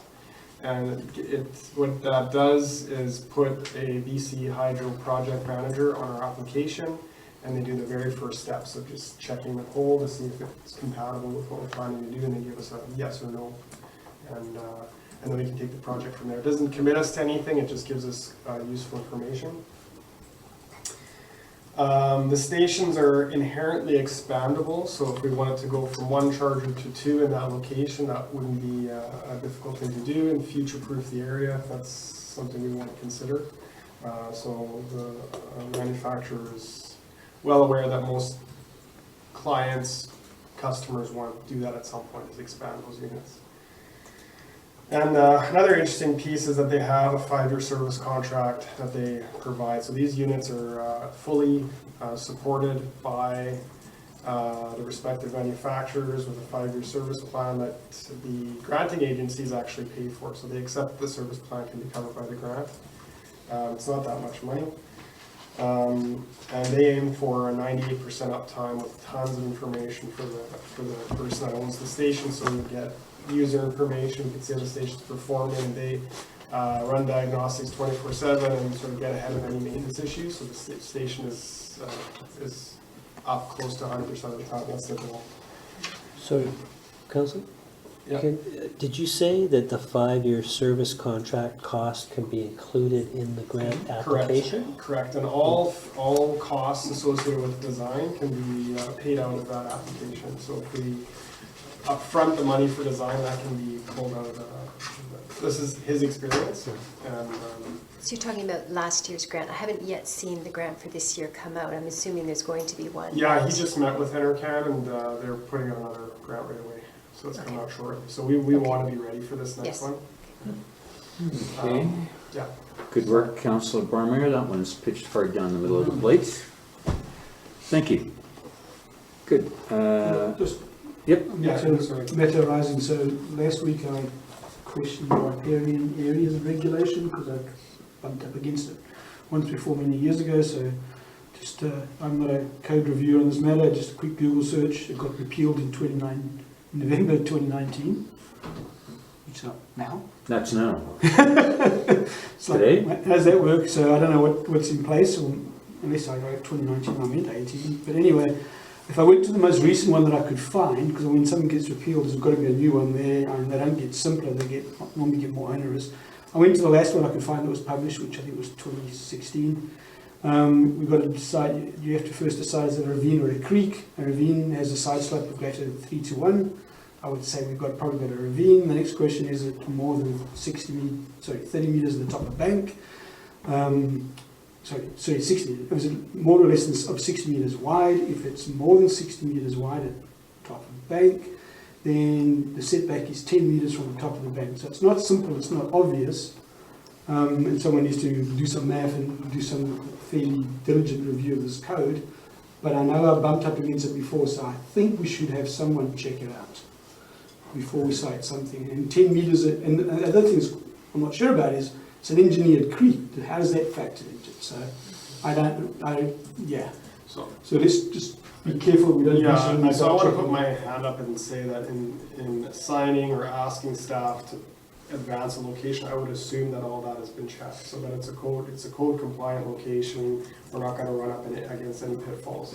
So that rigor it's sort of assumed on my part that staff would take the initiative to advance a location that isn't going to trip us up. Well, unfortunately, we don't have a planning staff, so yeah, it's something that didn't really occur to me until, it was raised as a potential issue at the last IC meeting. Okay. And wasn't sure who was going to look into that, but we'll have to ensure that somebody's looking into that, so. So what that says to me is So that the we were location thinking still- this was going to come back to council on the 3rd or 4th, is that right? Is that too soon? I see meetings on the 2nd. So, just based on what you just read out, I I suspect that think we it could be would, 10 meters from the crest. I think It's an engineered creek, so we would have to check with. I think what I'm getting around to is saying is that a registered professional is going to need to look at it and provide us with a report. Yeah. That's what I'm saying.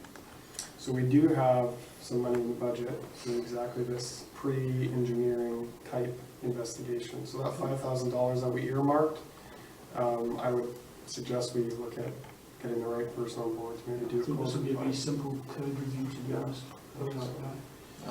Because it's a concreted flume, Is it a flume that you- I don't know. What do you think? Yeah. Mark? yeah, I think I need to do some, And maybe it's that simple. 'cause it's reach simple. out to some RP bios to find out registered professional biologists to find out.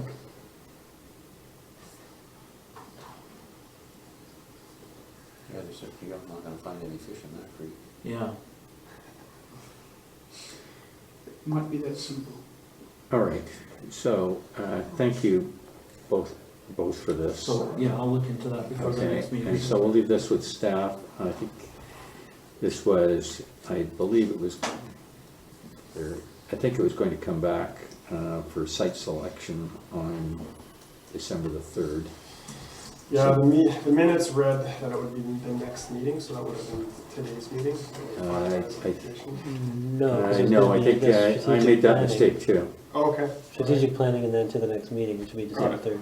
Yeah, so that's right. I think I made that mistake too. Thank you very much. Okay, so that's another little brick with staff to deal with. Thank you very much. Okay. And that takes us out, unless there's any other council reports. I'm going to be quick and say no committees. Emergency services, the RCMP report on page 135. I'm sure you're wondering what the other 14 investigations were, because I don't know what they are. But there we go. I have nothing for me on this one. I'm happy to have a motion to receive. Good, second. Discussion? None? Okay, it's all in favor of receipt, thank you. All right, resolutions, there are none. Bylaws on page 137. Who doesn't love a good fee bylaw? I can think of a few people maybe, but there are a number of what I'll call administrative tidy-ups throughout the track change version of the bylaw, and I'm not going to stop on any of them unless somebody has a question and wants me to. I will stop, however, on page 153, Schedule 4 Animal Control and Licensing. So after reviewing our fees vis-a-vis the fees of others, the proposed reduction here would see the fee for an altered dog, if you pay within 30 days, by February 28th, or within 30 days of becoming a new resident or obtaining a new dog, it's $30, and then after that, it's $45. And then the fee on an unaltered dog remains the same, but the dates are just clarified a little bit there. Quick question. In your reviews of what others do, does anyone give a reduced fee for rescues as opposed to? I didn't see that, no. It basically is altered or unaltered. And then there's a sort of a different, if you pay up front, and then there's a higher rate. It just struck me as a positive thing to encourage rescues if we said, you've got a reduced fee for rescues.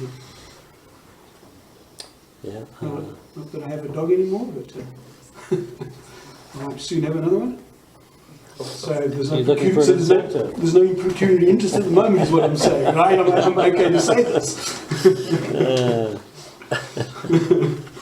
One question I have, do the fees pay for the dog bags and all the costs? And the tags, the license tags. Tags, probably not the doggy bags, they're very expensive.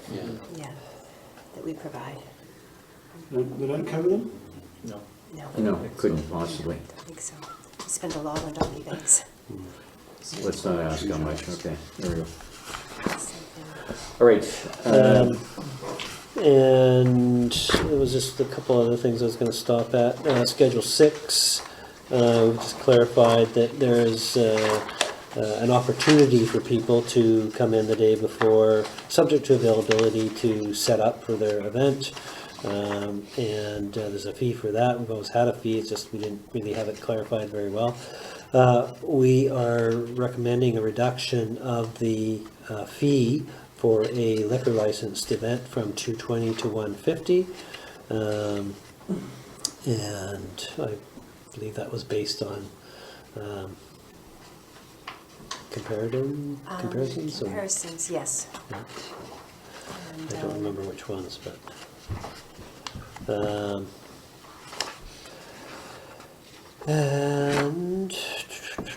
And then Schedule 7 is the fee schedule that was provided in the film policy that we looked at and settled on and reviewed this previously. Near the bottom, unfortunately, the font got kind of out of whack there, and so down below temporary closure of road, there's some stuff that's missing. And if you want to see what it is, it's on page 140, which is the amending bylaw. So that shows that we're actually talking about. Yeah. Yeah. We're talking about for no more than 10 minutes at a time and pyrotechnics permit. And the schedule, sorry, did you have a question? Well, I was going to do. So you can get a permit for fireworks in Lions Bay on New Year's or at Halloween. Yeah, and I hadn't actually realized that those are the only 2 days on which you can get a valid permit for fireworks until we had some inquiries about fireworks permits on the day of Halloween. This year, 'cause Yeah. there was some significant fireworks up in our neighbourhood. Oh, yeah. Was it permitted? Do you know? No, it wouldn't have done. Huge fireworks, one of our neighbour's house, somebody it's right in the forestry line. I had a few people that was really wondering whether it was allowed. Oh, I didn't know about that. No, the actual, the inquiry that we had was for the potential sale of fireworks. So, there was a discussion about what our fire bylaw provides for in terms of permits. I actually had thought that we didn't allow permits, so we encouraged everyone to go down to the beach and use it. Yeah, I didn't realize that you could actually have a permit, and then upon closer examination, you can only have it for those 2 days.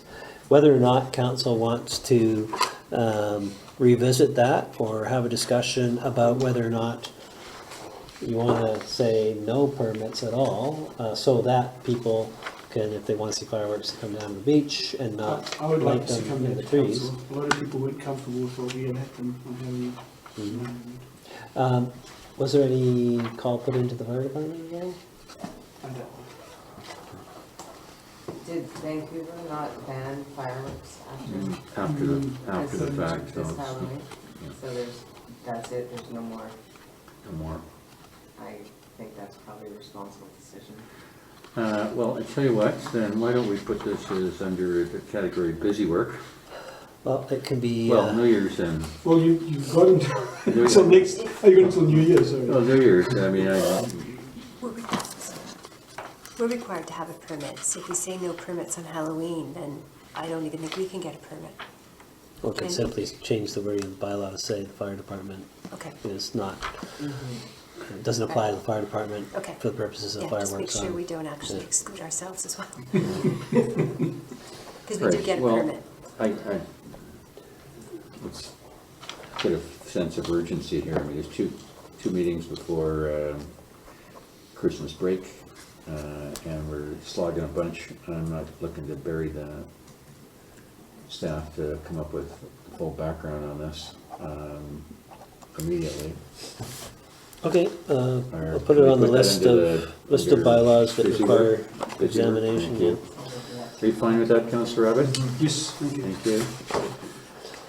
All right, thank you. All right, so here we are at fees bylaw number 497, 2016, amendment bylaw number 567, 2019. And the recommendation, which is now my motion, that it be introduced and read a first and second time. Can I have a motion to do that? A seconder? Thank you. Any discussion? No, then I will read the motion. I will read this for the first time. That fee bylaw number 497, 2016, amendment bylaw number 567, 2019 is put forward. Seconder, discussion, approval. Thank you. the second time that fees bylaw number 497, 2016, amendment bylaw number 567, 2019, be read a second time. I put forward that motion. Can I have a seconder? Discussion? No discussion. I call a motion. All in favor? Done. Read the second time. Thank you very much.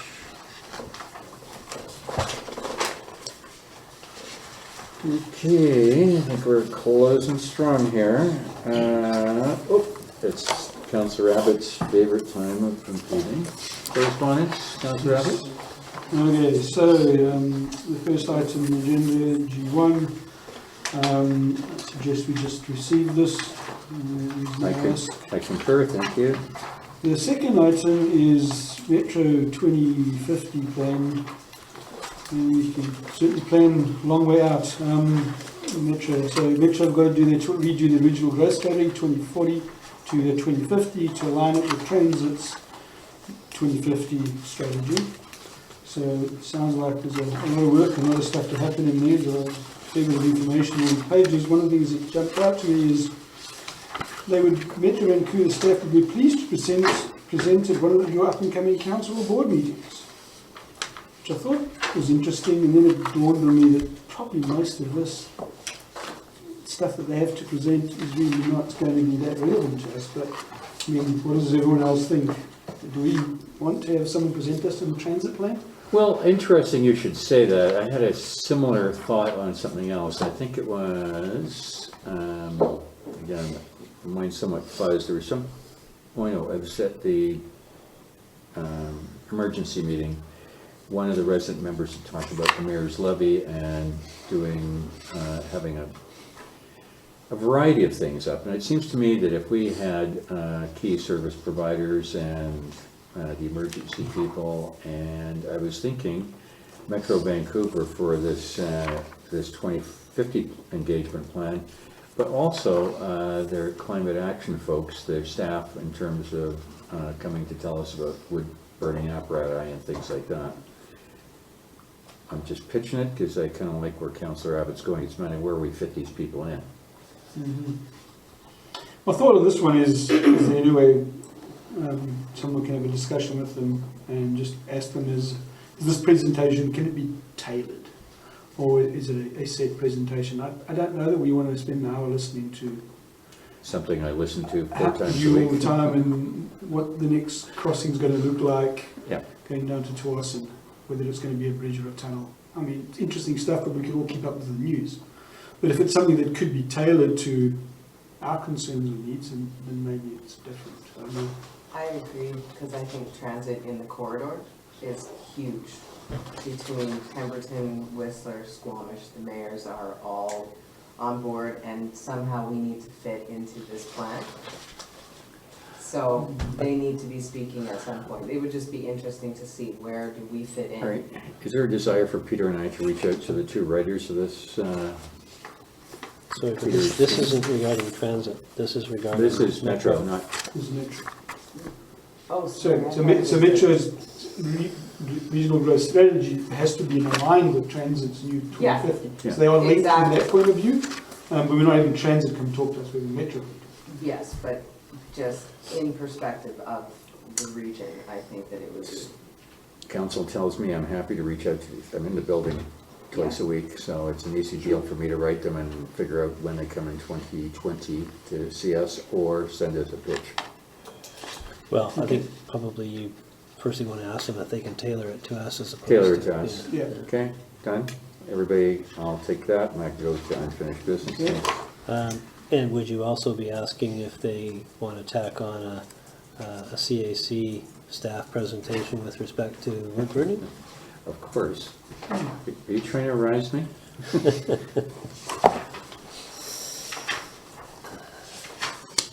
Well, CAC Okay. in general, or just is it plays the wood burning? I think that perhaps we could have discussion at the strategic planning session regarding those topics. Talk about different options for, dealing with the matter, and perhaps that's one of them, is to, Yeah, have so it come out and I talk like about that, it. because I think there's other things come to mind, Right. state code and all Right. these other things. I think- Okay. Regardless of the news I've talked about, I think council is uniform on improving things. Good, thank you, Councillor Abbott. Next up. The next one is just for info. This is the Intergovernmental Advisory Committee. And likewise, the 10-year housing plan, on page 27. There we go. Yeah, we do not participate in the housing plan. I don't get to vote. No. I don't think we had much.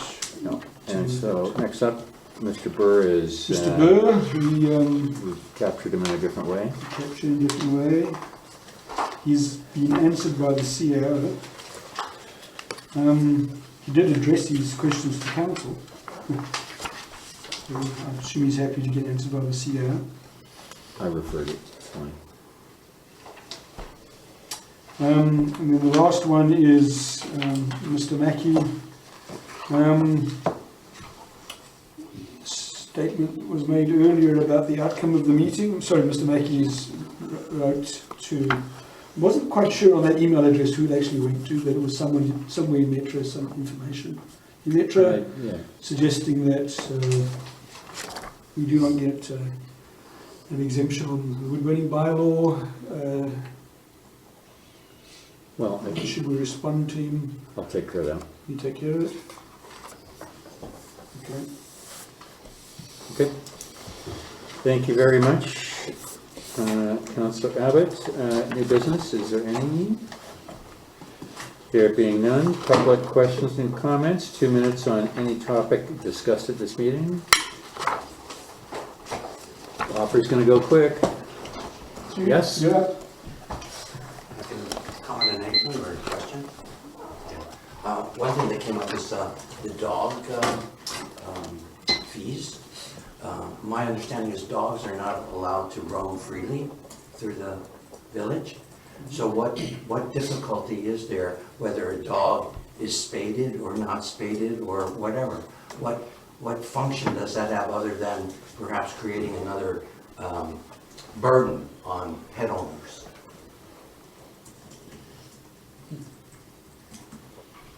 Other In other words, than, I'm other than the questioning fact that there's probably enough unwanted dogs in the world, then I don't see why we're adding to the numbers. Although dogs are not allowed to roam freely, there are trails and pathways that dogs are allowed to be off leash. Off leash. Yeah. So how does that affect whether a dog is spaded or not spaded? It sounds to me like it's just a way of taxing the residents for having a dog of this nature, that nature. It doesn't seem to be relevant. If dogs were roaming, throughout the village, I would see maybe there's a point. I would suggest that maybe council would consider those fees and maybe eliminating them, because the burden on residents is quite high as it is. I'm not a dog owner. Good, thank you very much. And thank you for your presentation earlier this evening, too. You're welcome. Thank you for having me. You're very welcome. Okay, this brings us to what will be the closed portion of the meeting. Proposed topics for discussion in the absence of the public, unless there's any additions, CAO? Nope. Good, there are no additions, and this will be the draft agenda for closed strategic planning session, November 25th, 26th, and a personnel matter. And a lot of reading here. It's a long list tonight. All right. You could say that all the grounds permitted under the community charter for closing a meeting are listed other than Other than B. other than B and H. B, thank you. Thank you. There we go. H, B, H, and J. And J, thank you. I'll be ready for that next time when it comes. Okay, so that the meeting be closed to the public on the basis of matters to be considered under the following sections of the Community Charter 91 and all sections except for B, H, and J. And possibly O, I believe. And O. Council does not anticipate reconvening the open meeting. I don't believe so, for any purpose other than to adjourn the meeting generally. All right, And report that. and the reporting out from the closed portion of the meeting will be pending, so for those of you who should not be here, don't be here. No offense, Mr. McLaughlin, but there was no vote taken. Thank you very much. No motion. Needs And to where be was voted on. my in-camera police when I needed him most? Can I have a head was- motion my to head go? was down. Thank you My very much. Can I apologies. have a motion to go in camera? Thank you. Seconder, all in favor? Thank you very much, Mr. Stone. Mr. McLaughlin, yes.